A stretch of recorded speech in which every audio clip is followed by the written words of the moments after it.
Hello बच्चों, let's read this question. The question says which of the following is not a step in multiple ovulation embryo transfer technique that is MOET.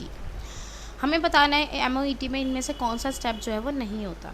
तो आइए देखते हैं इस question को solve करने के लिए हमारा यहाँ पर जो की कंसेप्ट यूज़ होगा वो क्या है। That is MOET, that is multiple ovulation embryo transfer technique. MOET एक ऐसी टेक्निक है जिससे आप जो हर्ड का साइज़ है और हर्ड का जो क्वालिटी है उसको इम्प्रूव कर सकते हो। सो MOET एक ऐसी टेक्निक है जिससे आप हर्ड इम्प्रूवमेंट करते हो। हर्ड इम्प्रूवमेंट में एक तो हम हर्ड साइज़ की बात करेंगे और दूसरी हम बात करेंगे उनकी क्वालिटी की।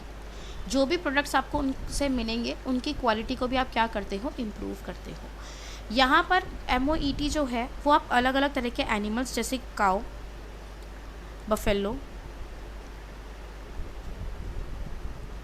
रैबिट्स, शीप, इन तरह के एनिमल्स में जो है आप परफॉर्म कर सकते हो। आइए देखते हैं MOET में बेसिक स्टेप्स कौन कौन से इन्वॉल्व होते हैं ताकि हम इस क्वेश्चन को सॉल्व कर पाएँ। So talking about the steps which are involve in MOET। तो फर्स्ट स्टेप अगर हम देखें तो फर्स्ट स्टेप में बेसिकली क्या होता है, जो काऊ होती है उसको हम FSH लाइक हार्मोन से एडमिनिस्टर करते हैं। FSH लाइक हार्मोन जो है हम उसमें एडमिनिस्टर करते हैं, यानी कि एक ऐसा हार्मोन देंगे जिसकी जो एक्टिविटी है वो फॉलिकल स्टिमुलेटिंग हार्मोन की तरह है। अगर हम बात करते हैं FSH की, तो FSH बेसिकली क्या करता है, FSH एक ऐसा हार्मोन है जो कि फॉलिकल्स की जो डेवलपमेंट है और जो मैच्योरेशन है उसको करवाता है। अगर हमने बाहर से और भी ज़्यादा FSH लाइक हार्मोन को इंजेक्ट कर दिया, एडमिनिस्टर कर दिया काऊ के अंदर, तो क्या होगा, it will lead to super ovulation. Super ovulation क्यों हो पाएगा, सुपर ओव्यूलेशन क्या होता है उसको समझते हैं। देखो, अगर FSH लाइक हार्मोन गया तो वहाँ पर जो फॉलिकल्स का मैच्योरेशन है वो और भी ज़्यादा होगा। एक बारी में एक से ज़्यादा फॉलिकल्स जो है वो मैच्योर होंगे, और अगर फॉलिकल्स का मैच्योरेशन ज़्यादा में होगा, ज़्यादा फॉलिकल्स मैच्योर करेंगे तो उसके अंदर सुपर ओव्यूलेशन हो जाएगा। सुपर ओव्यूलेशन का मतलब क्या है कि एक ही साइकिल में 6 से लेकर 8 एग्स तक भी रिलीज़ हो जाएंगे। तो 6 to 8 एग्स जो है वो रिलीज़ होंगे एक साइकिल में, क्योंकि जितने ज़्यादा फॉलिकल्स मैच्योर करेंगे तो LH सर्ज जब होगा तो फॉलिकल्स जो है वो ग्राफिन फॉलिकल रप्चर हो जाएगा और उससे ओवा यानी कि जो एग है वो रिलीज़ हो जाएगा। तो जब आप FSH हार्मोन ज़्यादा दे रहे हो, बाहर से और भी ज़्यादा एडमिनिस्टर कर रहे हो, तो उससे सुपर ओव्यूलेशन हो गया, 6 से 8 एग्स जो है एक साइकिल में बन जाते हैं। अब क्या होगा, सेकेंड स्टेप में क्या होता है, अब ये जो हमारी काऊ है इसको आप या तो जो सेलेक्टेड सुपीरियर बुल है उसके साथ मेटिंग करने के लिए अलाउ कर देते हो, सेलेक्टेड सुपीरियर बुल के साथ मेटिंग के लिए कर दोगे, या फिर आप क्या भी कर सकते हो, या फिर आप किसी सुपीरियर बुल का जो सीमेन है उसको आर्टिफिशियली इंसेमिनेट भी कर सकते हो, या फिर उसके जो बेसिकली जो स्पर्म्स है उसको आप डायरेक्टली काऊ के जो रिप्रोडक्टिव ट्रैक्ट है उसमें भी क्या कर सकते हो, डाल सकते हो। तो आर्टिफिशियली इंसेमिनेशन भी करवा सकते हैं यहाँ पर। अब दोनों ही केस में होगा, चाहे हम कुछ भी करवाएं, दोनों ही केस में क्या होगा, अब जो है फर्टिलाइजेशन हो जाएगा। जब फर्टिलाइजेशन हो जाएगा तो वो जो फर्टिलाइज्ड एग है, वो फर्टिलाइज्ड एग जब अपनी 8 से लेकर 32 सेल्ड स्टेज में होगा, तब आप उस 8 से 32 सेल्ड स्टेज एम्ब्रियो को ट्रांसफ़र कर देते हो एक दूसरी काऊ में। और ये जो ट्रांसफ़र है ये आप कैसे करोगे, बेसिकली ये जो एम्ब्रियो है इसको आप नॉन सर्जिकली रिमूव करते हो। कैसे रिमूव करते हो, नॉन सर्जिकली रिमूव किया जाता है बेसिकली उसको, ठीक है। 8 से 32 सेल्ड स्टेज जो है हमारी फर्टिलाइज्ड एग की, आप उसको नॉन सर्जिकली रिमूव करते हो और फिर उसके बाद उसको ट्रांसफ़र कर देते हो एक ऐसी काऊ के अंदर जो कि अब क्या कहलाई जाएगी, जो कि कहलाई जाएगी अब सरोगेट मदर।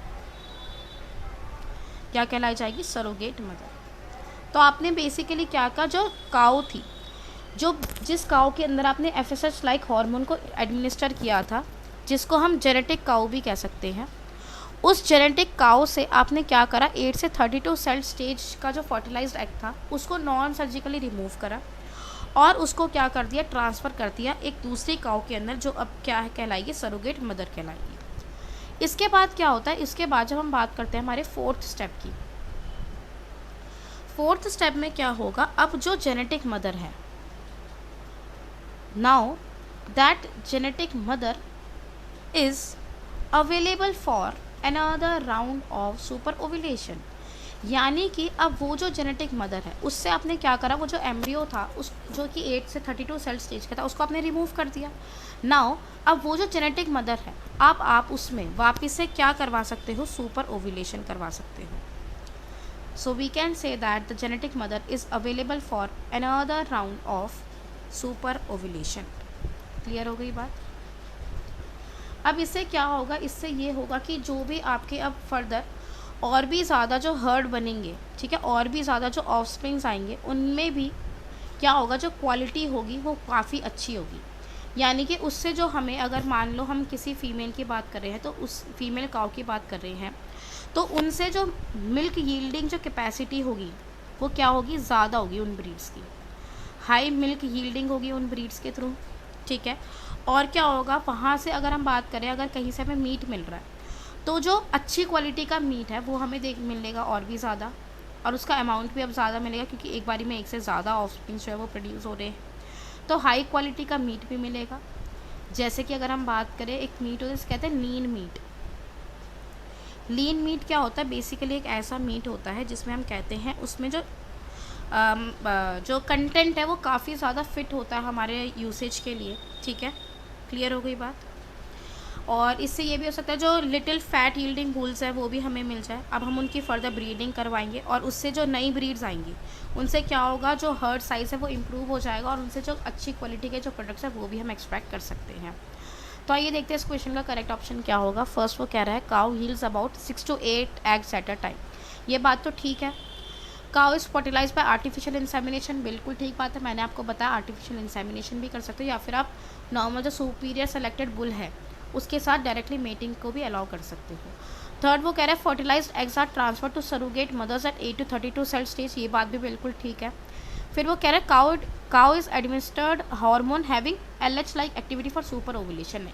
ये ऑप्शन आपका इनकरेक्ट हो जाएगा क्योंकि मैंने आपको बताया यहाँ पर आप जो काउ है, जो जेनेटिक काउ है, उनमें जो है FSH लाइक हार्मोन को ये जो है एडमिनिस्टर करते हो ताकि और भी ज़्यादा फॉलिकल्स का मैच्योरेशन हो और सुपर ओव्यूलेशन जो है वो अल्टीमेटली हो पाए।